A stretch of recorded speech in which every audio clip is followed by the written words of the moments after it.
Salam alaikum, que la paix soit sur vous. À une époque pas si lointaine, il était commun de toujours porter quelque chose sur sa tête.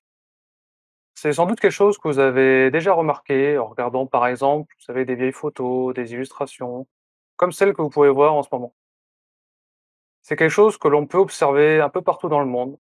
C'était très répandu en Europe et ça l'est d'ailleurs encore largement aujourd'hui au Maghreb, en Asie et au Moyen-Orient. Alors ça peut être sous la forme d'un chapeau, d'un turban. On peut se demander, eh bien, quelle était l'utilité de ces couvre-chefs. Si on met bien sûr de côté les raisons esthétiques, ou de protection contre la pluie et la chaleur. Eh bien, c'était essentiellement un symbole de pudeur, d'humilité et de respect envers les autres.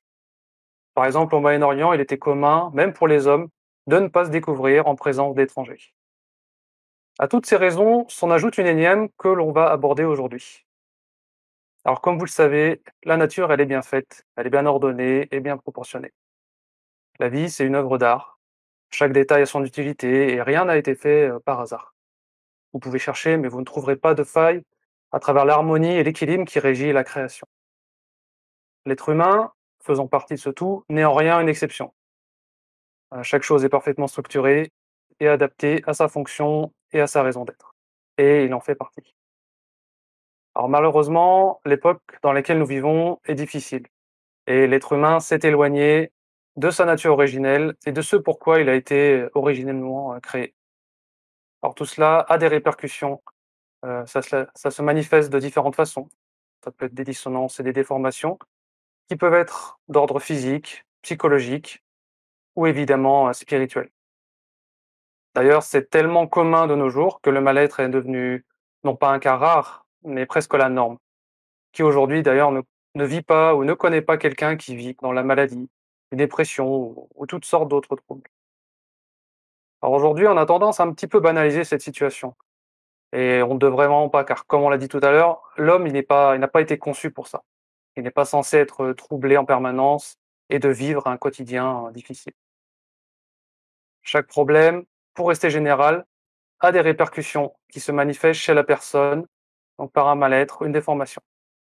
Et bien aujourd'hui, nous allons parler d'une déformation en particulier qui se situe au niveau du crâne.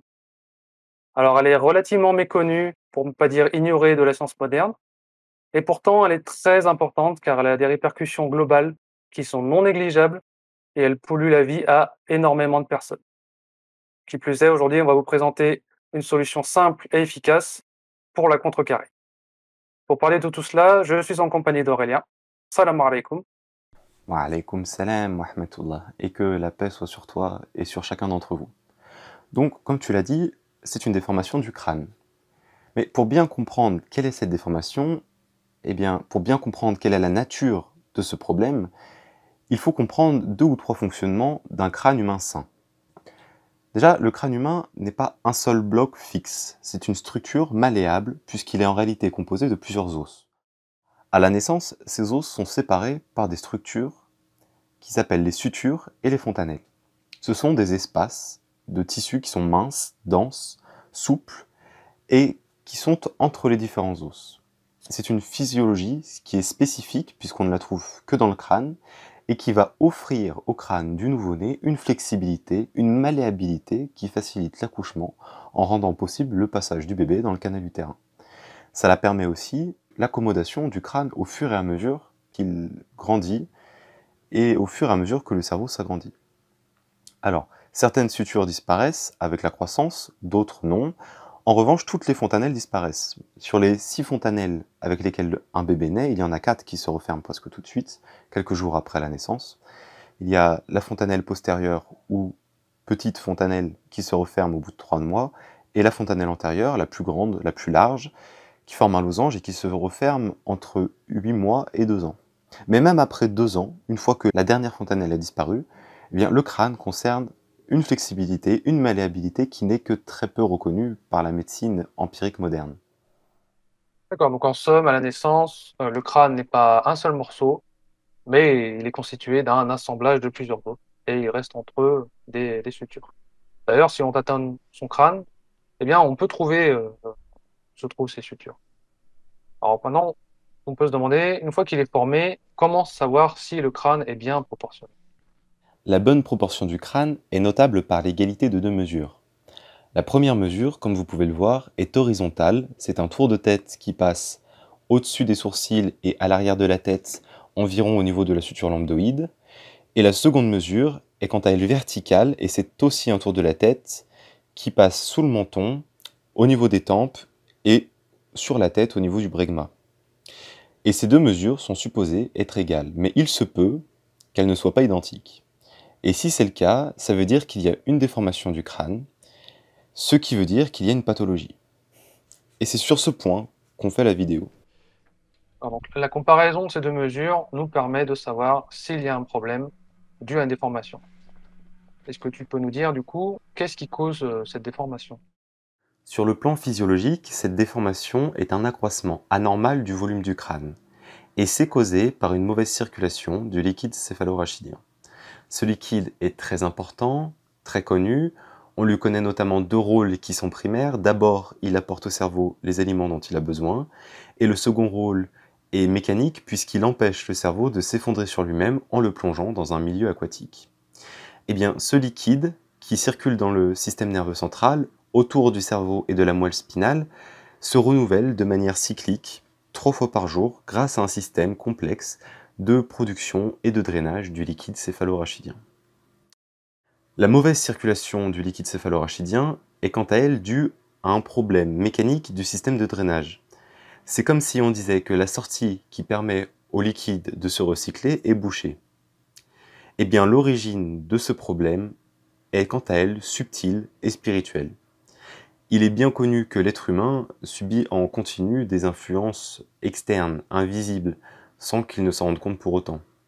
Eh bien, dans ce cas précis, il s'agit d'une créature invisible et néfaste qui vient se loger dans le crâne pour se nourrir de l'alimentation qui est présente dans le liquide céphalorachidien et pour le polluer.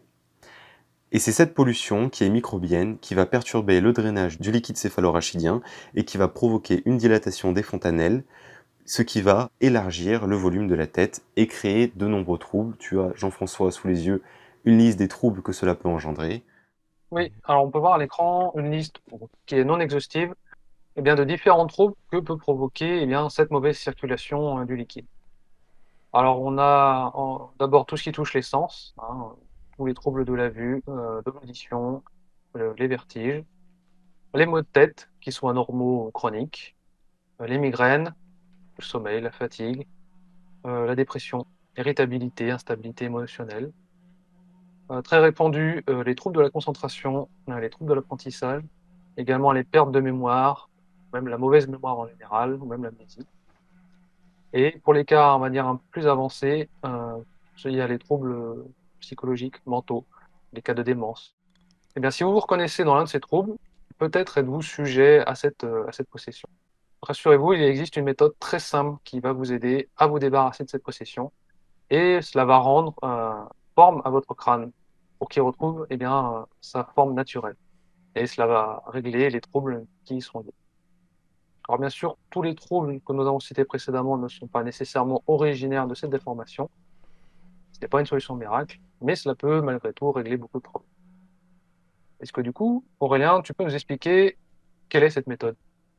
On a parlé tout à l'heure des deux mesures du crâne qui sont censées être égales. Eh bien, la méthode que l'on va vous proposer consiste justement à ajuster ces deux mesures. Ce n'est pas une méthode qui est nouvelle, ce n'est pas quelque chose qui est moderne, c'est une méthode qui existe depuis très longtemps, pour ne pas dire depuis toujours.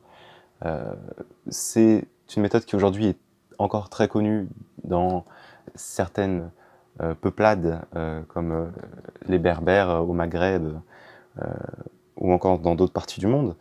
Mais si on regarde il y a 50, 60, 80 ans, mais quand quelqu'un avait des maux de tête ou qu'il ne se sentait pas bien, eh bien il y avait la grand-mère qui venait, le grand-père qui venait, qui faisait un serrage de tête, et ça allait mieux.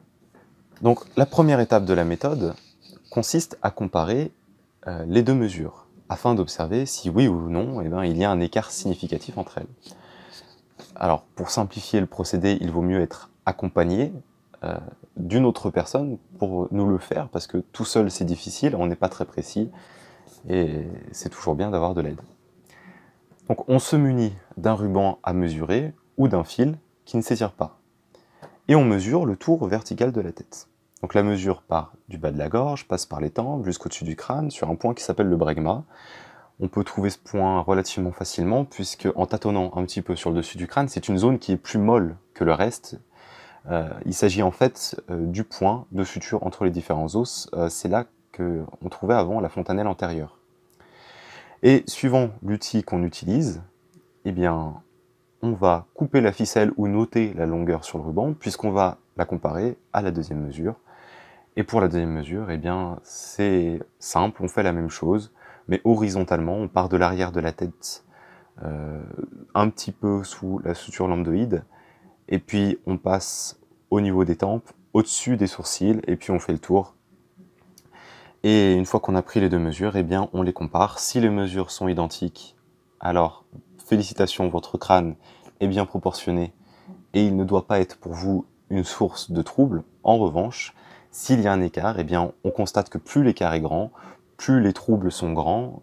Tu as, Jean-François, une liste approximative des troubles que cela peut causer en fonction de l'écart. Oui, alors comme tu l'as dit, eh bien, selon l'écart qu'il y a entre les deux mesures, eh bien, on peut savoir bien, la quantité de troubles finalement qui peut vous toucher. Plus l'écart est important, eh bien, plus il y a potentiellement des troubles.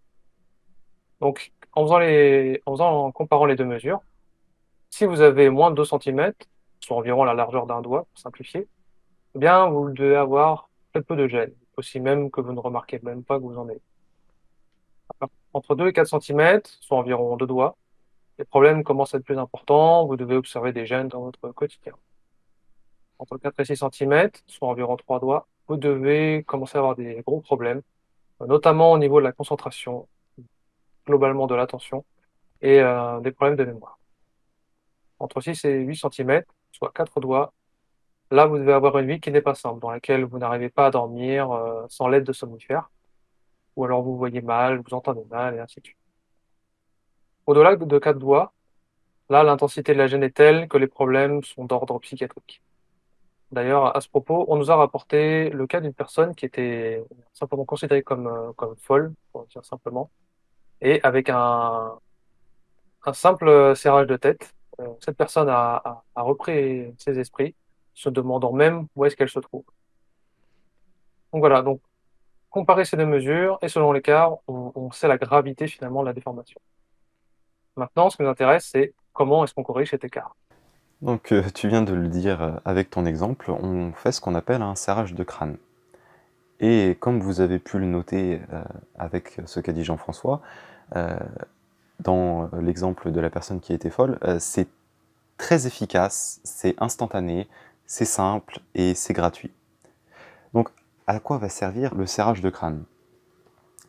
Eh bien, d'abord, cette méthode va ajuster la forme du crâne pour lui rendre sa forme standard, sa forme saine. Le crâne humain est relativement malléable, on l'a dit tout à l'heure, surtout chez les enfants, mais chez les adultes également. Donc de simples pressions vont permettre à rendre au crâne sa forme initiale.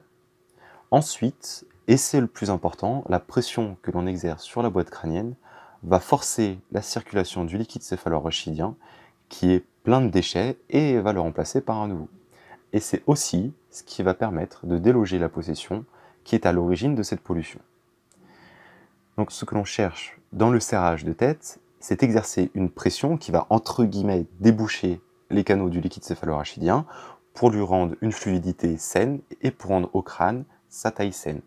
Mais avant de rentrer dans le vif de la méthode, il est important que vous reteniez, que vous sachiez qu'on ne pratique pas cette méthode avec des personnes qui souffrent d'une tumeur dans le crâne ou qui font des crises d'épilepsie. Le but de l'opération, c'est de stimuler la circulation du LCR, et finalement, c'est ce qui va permettre de rétablir la forme du crâne. Maintenant, en pratique, comment est-ce qu'on effectue ce serrage? Pour pratiquer le serrage, il existe plusieurs méthodes. Et toutes les méthodes sont efficaces. Il est possible de le faire avec un foulard qui est rigide, avec une ceinture, avec une petite crique, avec nos mains si on a cette force. Mais dans tous les cas, on fait très attention à ne pas abîmer le cuir chevelu de la personne et à ne pas lui faire mal. Donc on prend le foulard ou la ceinture, peu importe, et on l'entoure sur le tour horizontal de la tête de la personne.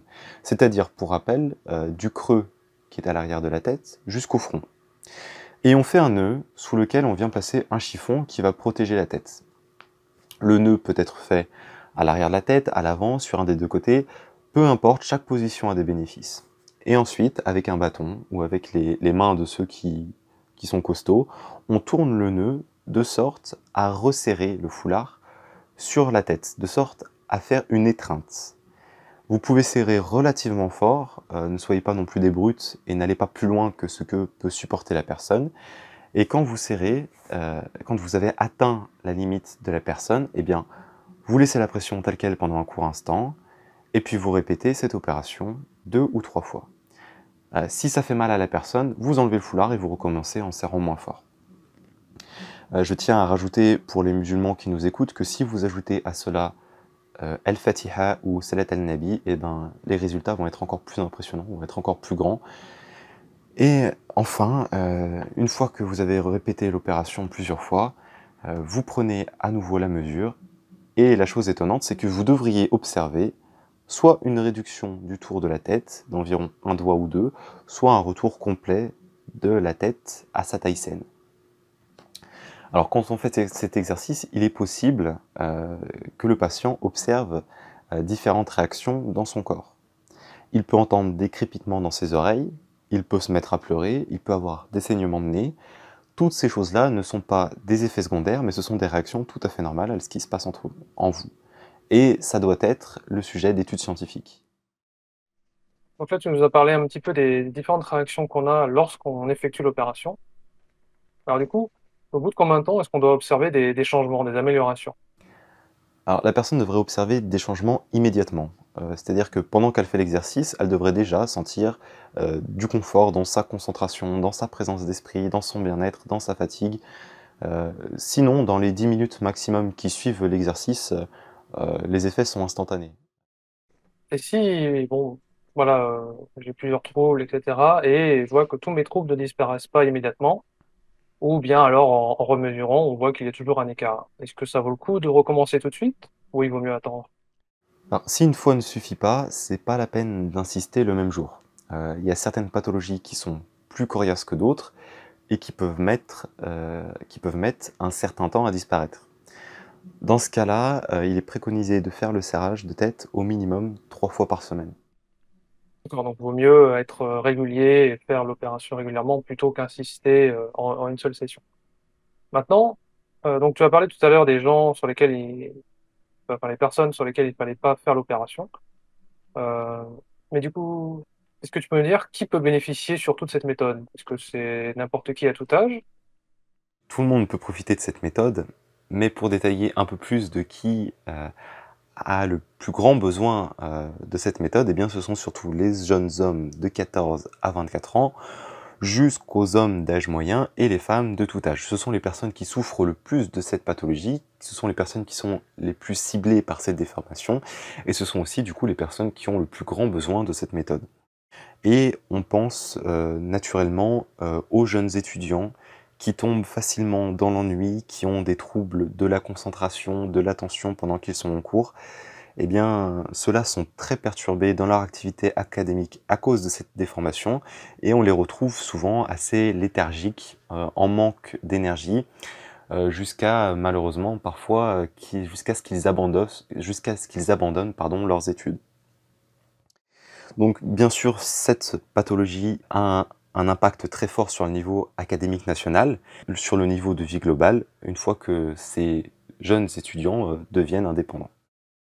Pour vous donner un exemple d'une personne qui était en décrochage scolaire et qui a utilisé cette méthode, eh bien, nous avons le cas d'un couple qui avait un enfant avec une scolarité normale et qui, une année plus tard, avait de telles difficultés que l'enfant n'était plus capable du tout de suivre les cours.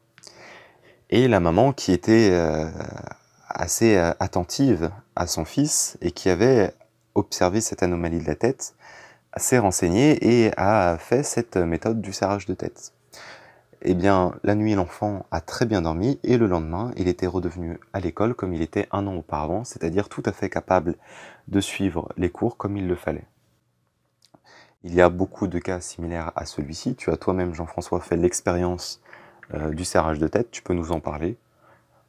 Oui, alors mon cas est beaucoup moins spectaculaire, mais bon, comme beaucoup de personnes, eh bien, j'ai eu des troubles de la vue, portais des lunettes depuis tout petit.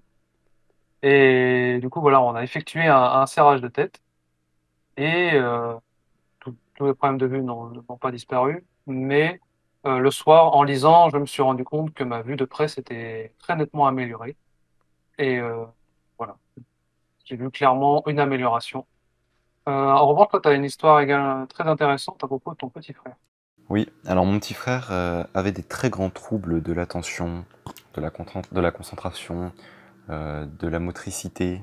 Pour lui, s'asseoir à une table 5 minutes et faire une activité d'école, des mathématiques, de l'histoire, du français, c'était impensable.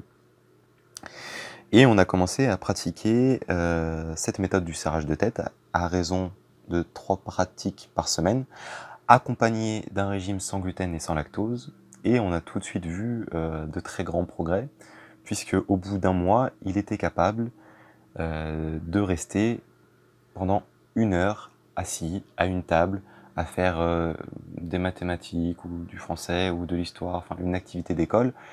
Et les progrès ne se sont pas arrêtés là, puisque eh bien, quelques temps après, un mois ou peut-être 2, je ne sais plus exactement, il était capable de faire en 10 minutes ce qu'il faisait avant en 1 heure. Donc ce sont des progrès qui sont constants et ce sont des améliorations très importantes, mais c'est ce à quoi on peut s'attendre avec cette méthode du serrage de tête. Et j'aimerais profiter de ça pour ouvrir le sujet d'un autre trouble très important qui touche un grand nombre de personnes en France. On parle de 1 personne sur 100 selon les chiffres de l'INSERM. Il s'agit des personnes qui sont atteintes d'un trouble du spectre autistique, ce qui bien sûr comprend les enfants autistes. Eh bien, il a été observé chez les enfants autistes qu'il y a une déformation de la tête. Cela peut être l'arrière du crâne qui est plat, cela peut être ailleurs. En tout cas, la forme du crâne des personnes qui sont atteintes de ces troubles n'est pas similaire au crâne, à la forme d'un crâne d'une personne qui est saine. Donc, pour ces enfants, et même ces adultes, soyez certains que la méthode du serrage de crâne va apporter de l'aide, de l'apaisement à ces enfants et à leurs parents qui vivent un quotidien qui est très compliqué, qui est très difficile. Dans le cas de ces personnes, dans cette pathologie, eh bien, la déformation du crâne est là depuis très longtemps, pour ne pas dire depuis toujours. Donc cela prend plus de temps et il faut y aller avec beaucoup de douceur. Et si vous ajoutez à cette méthode du serrage de crâne un régime sans gluten et sans lactose, vous allez voir des progrès très importants. C'est un régime qui coûte assez cher mais qui vaut le coup et vos enfants méritent cela. Bien sûr, je ne dis pas que tout ce qu'on vous propose va guérir l'autisme, mais tant que vous continuez à être proche de vos enfants avec ces outils-là, eh bien, ils ne s'arrêteront pas de faire des progrès. On a un cas d'une maman saoudienne qui avait un enfant autiste qui n'était pas capable de s'asseoir 5 minutes pour faire une activité. C'était très compliqué de capter son attention et encore plus sa concentration. Et cette maman a pratiqué la méthode du serrage de tête, accompagnée d'un régime sans gluten et sans lactose. Et bien, au bout de quelques mois, il était capable de rester 6 heures assis à une table, à faire des mathématiques, de l'arabe, enfin des activités académiques. Donc ce sont des transformations qui sont très importantes, mais c'est vraiment ce à quoi on peut s'attendre avec cette méthode du serrage de crâne. Oui, cette méthode a des effets vraiment très impressionnants. Et du fait qu'elle est très facile à mettre en œuvre et que presque tout le monde peut en bénéficier, on souhaite vous encourager à l'essayer et à la partager autour de vous. Aujourd'hui, tout le monde en a grandement besoin et c'est d'ailleurs un indice assez significatif de l'état de notre société aujourd'hui. Oui, c'est assez significatif et on devrait tous prendre un petit peu de temps pour se poser cette question, pourquoi est-ce qu'aujourd'hui on en est là? Pourquoi est-ce que tout le monde a besoin de soins? Pourquoi est-ce que tout le monde a des maladies, des déformations, des pathologies ou un mal-être quelque part? Et en tout cas, on souhaite de tout cœur que nos scientifiques, que nos universités, que nos ingénieurs se penchent sur cette méthode, sur cette déformation du crâne, sur cette science, et qu'ils en fassent sortir des outils utiles pour aider l'humanité à se retrouver, à se redresser. Voilà, et pour conclure cette vidéo, eh bien, soyez proches de vos enfants, soyez proches de vos parents, soyez proches de vos voisins, avec tout votre être, avec votre bon cœur, avec votre beau visage, avec votre beau sourire, avec votre amour, avec votre patience. Car lorsque vous êtes présent de la sorte pour eux, eh bien, ce que vous leur apportez a plus de valeur que n'importe quelle méthode qui existe. Merci Aurélien. Nous souhaitons remercier notre cher Mohamed Saïdi qui nous a encouragé à faire connaître cette méthode. On espère qu'elle vous sera utile et à bientôt, Inch'Allah, pour une nouvelle vidéo. Salam alaikum.